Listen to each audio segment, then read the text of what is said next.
njerëz, përshëndetje dhe mirë se vini në kanalin tim në YouTube. Unë jam Vini Inspired Vibes në Instagram, apo e ditë në pasaportë. Fola gjëra gjatë mbi transitimin tim në vegane, mbi jote veganismit në aspektin ushqimor, aktiviteteve të përditshme të tyre, si dhe në arredimin e shtëpisë apo në gjëra që ata veshin. Konkretisht në gjëra që ato nuk duhet të veshin. Prandaj mendoj se është koha që t'jemi pak sa më pozitiv dhe të kalojmë tek pote veganismit, të cilat janë të pafundme. Dhe fillojmë fillimisht me një pasqyrë të pastër të piramidës ushqimore të një vegani.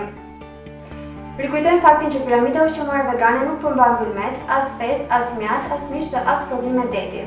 Ajo që unë do shpjegoj sot përmban 7 hallka. Në majën e saj vendosin të gjithë vajrat vegetal, sheqerin, kripën, sodën dhe frutat e thata arrore.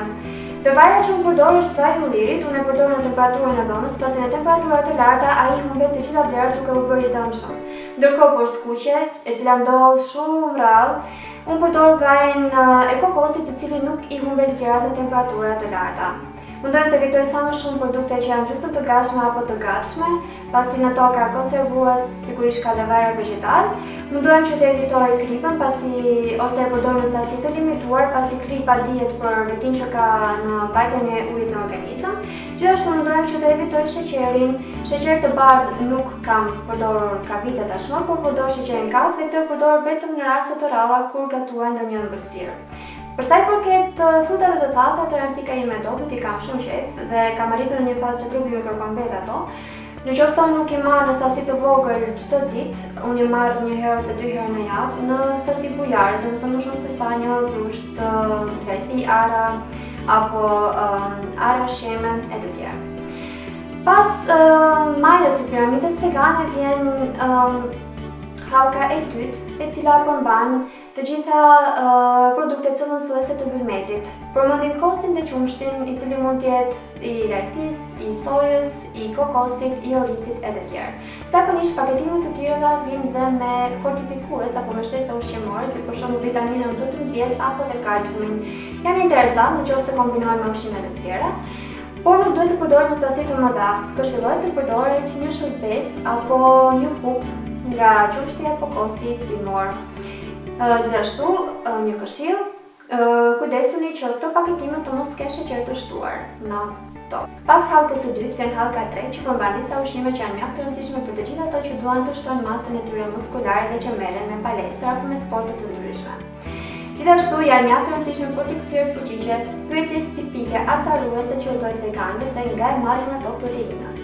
Proteinën të dashur teleshikues, shikues e kësaj videoje, veganët e marrin nga pishtajoret, nga thjersat dhe nga llojet e ndryshme të fasuleve. Vlen të përmendet fakti që në 100 gram fasule apo thjersa të kuqe përmbahen rreth 350 kilokalori energji, si dhe 24 deri në 25 gram proteina, që janë ndoshta më së të mjaftueshme për një femër e cila nuk ka një aktivitet mjaft të pasur fizik ditor.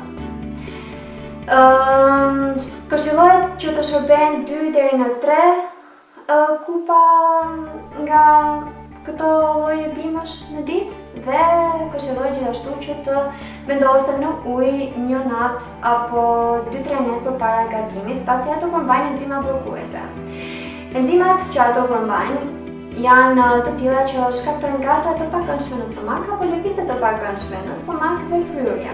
Në mënyrë që të evitohet kjo pjesë, duhet t'i fusin në ujë një ditë apo më shumë përpara gatimit.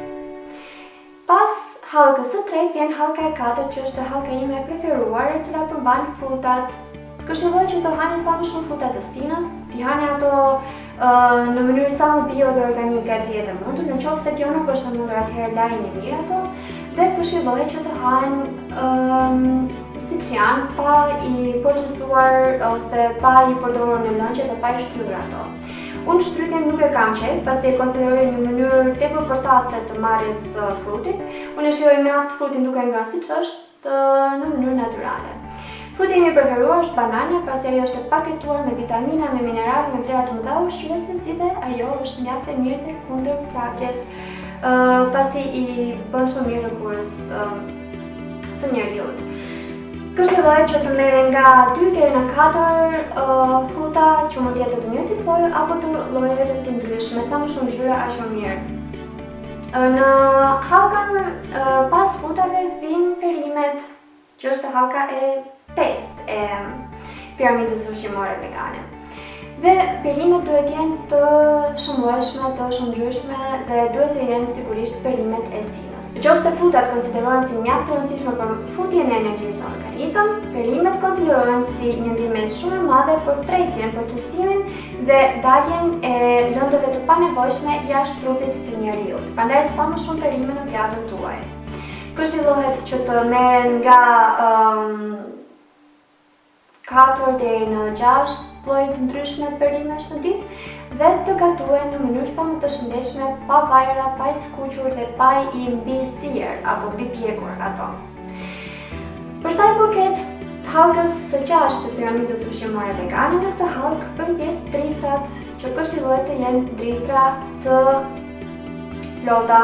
Për shembull, në vend të bukës së bardhë përdorni bukën e thekër apo bukën e zezë. Në vend të orizit të bardhë përdorni orizin kaf apo orizin e zi. Përdorni makaronat integrale, përdorni sa më shumë quinoa, pavarësisht se quinoa është e shtrenjtë, por përdorni kuskusin, përdorni bulgurin e të tjerë. Këtu mund të hani sa të doni, pasi me porcionet dhe me sasit mund të jeni shumë bujarë, mund të hani sa të hahet. Këto përmbajnë shumë fibra, përmbajnë dhe karbohidrate komplekse të cilat kërkojnë kohë për të shpërbërë, duke bërë që të jepet trupit një energji konstante gjatë gjithë kohës dhe të shtypet pak a shumë ajo ndjenja e urisë. Nëse ti për shembull ke një vak të plotë ku një pjesë të mirë të pjatës e ke sënë me drita të plota, atëherë ti je i sigurt që nuk të ndjesh uri një kohë të gjatë, ca orë të mira.